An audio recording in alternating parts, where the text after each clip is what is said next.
Bueno, vamos a empezar ahora con cromodinámica cuántica propiamente dicha, porque hasta ahora veníamos con un poco de electrodinámica cuántica de quarks y unos modelos previos. Recordemos las diferencias entre cromodinámica cuántica y electrodinámica cuántica, porque en QED tenemos partículas cargadas, nosotros ahora vamos a tener partículas coloreadas, es decir, nosotros teníamos partículas con carga, ¿no? Y eso es lo que tenía que ver con la fuerza electromagnética, perdón. Y ahora vamos a tener partículas con color y ahí es donde va a mediar la fuerza fuerte. En QED teníamos que la partícula mediadora eran los fotones y en QCD, en la cromodinámica cuántica, van a ser los gluones. Teníamos también una constante de acoplamiento, GE, que dependía de alfa, la constante de estructura fina. Y nosotros vamos a tener algo parecido para la fuerza fuerte, un GS con una constante correspondiente alfa S, que además va a tener la información de la diferencia entre las dos fuerzas, que son muy distintas. Em, por lo tanto, ahí tenemos una pequeña descripción de cuáles son las diferencias. Ahora, los quarks, nosotros ya sabíamos que teníamos distintos sabores, pero acá como lo que nos importa es el color, vamos a separarlos. Tenemos en principio tres colores, que es rojo, azul y verde. Si es necesario poner una sola letra, lo vamos a poner en inglés. R de red, B de blue y G de green.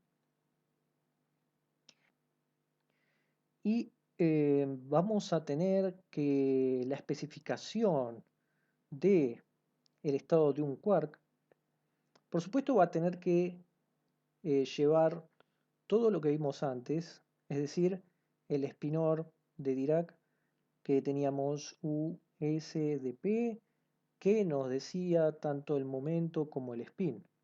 Pero si ahora vamos a tener también el color, bueno, vamos a tener que agregar algo para eso. Entonces tendremos un vector columna C de color que es 1, 0, 0 para rojo, 0, 1, 0 para azul y 0, 0, 1 para verde. Entonces,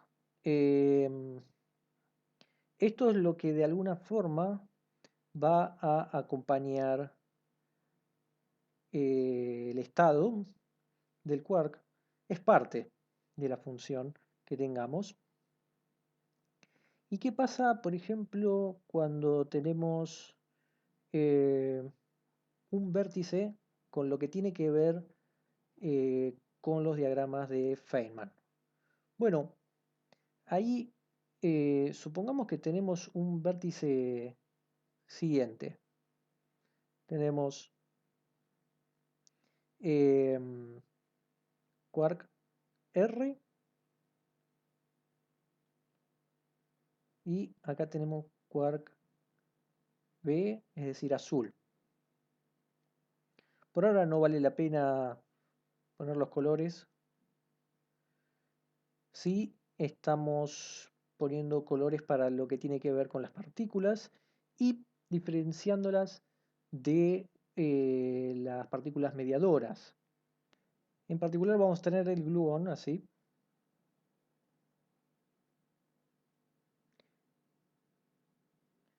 Vale la pena decir que estos diagramas los vimos al principio cuando vimos la parte em, cualitativa. Entonces acá tenemos un gluón que, por ejemplo, acá va a ser R anti-B, porque recordemos que estaban los anticolores también, eso también lo vimos. Entonces acá tenemos un quark rojo que cambia a un quark azul. Y la diferencia se la lleva el gluón. Es un gluón rojo antiazul. Entonces, esto es el ejemplo de un posible vértice donde el rojo libera su rojo y antiazul y queda un azul. Podemos poner todas las combinaciones posibles de los gluones, ya que siempre tienen que tener una unidad de color y una unidad de anticolor. Entonces vamos a tener R rojo con antirrojo, rojo con antiazul, rojo con antiverde y luego las otras combinaciones, pero ahora con azul. Acá vamos a poner coma para separarlos. Vamos a tener también 3 para el azul y vamos a tener 3 para el verde. Esto nos da un total de 9. Podemos identificar los gluones entonces por el color y el anticolor. Ahora, en principio tendríamos 9. Digo en principio porque al final vamos a ver que esto no es así. Hay algunas consideraciones. Ahora, hay que decir lo siguiente, que es que vamos a tener una simetría SU3. Esto es algo que también vimos. Y que tenga una simetría SU3 nos hace tener 9 posibilidades de estados, que los vamos a escribir. Acá tenemos los 9 estados, donde en particular tenemos una agrupación de 8, un octeto, y después tenemos un singlete que es este noveno que está acá. Esto que estamos viendo acá es muy parecido a lo que vimos de los sabores de los quarks y cómo eran los estados, ya que la simetría que teníamos es la misma. Si bien la descripción de los estados no es exactamente igual, es bastante parecido. Y hay también otra diferencia. El noveno es el que no va a estar. ¿Por qué? Bueno, en general, si es un estado singlete, entonces es una partícula libre. Los gluones no son partículas libres, no las podemos detectar directamente.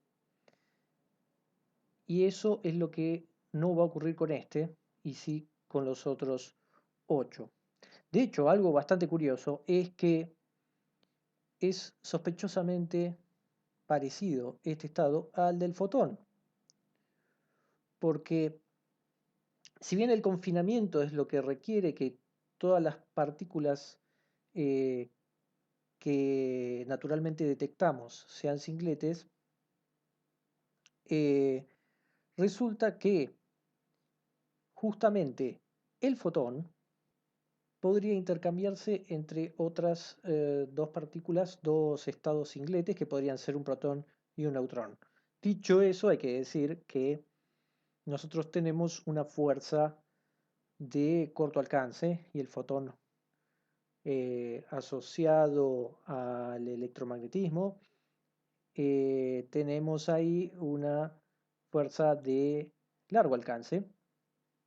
Así que en principio hay que decir que no, este gluón no está, que podría llegar a ser el fotón y darnos algún tipo de unificación de la fuerza fuerte y electromagnética, pero lo cierto por ahora lo que podemos decir es que esto queda fuera.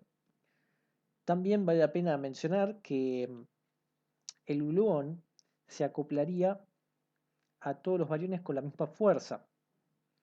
Y el fotón no hace eso porque depende de la carga de cada partícula. Entonces, ahí también habría un problema. De hecho, hay teorías que en realidad asociaban esto con un aporte extra para la gravedad. Pero quedó ahí como una teoría. Pero bueno, todo lo que estoy mencionando, por supuesto, es muy por encima. Porque lo que estamos viendo es cómo se representan los estados desde el punto de vista de la cromodinámica cuántica y los colores. Ahora, como teníamos con el fotón, los gluones son partículas sin masa de spin 1 que son representados por el vector de polarización epsilon mu, es decir, usamos la misma notación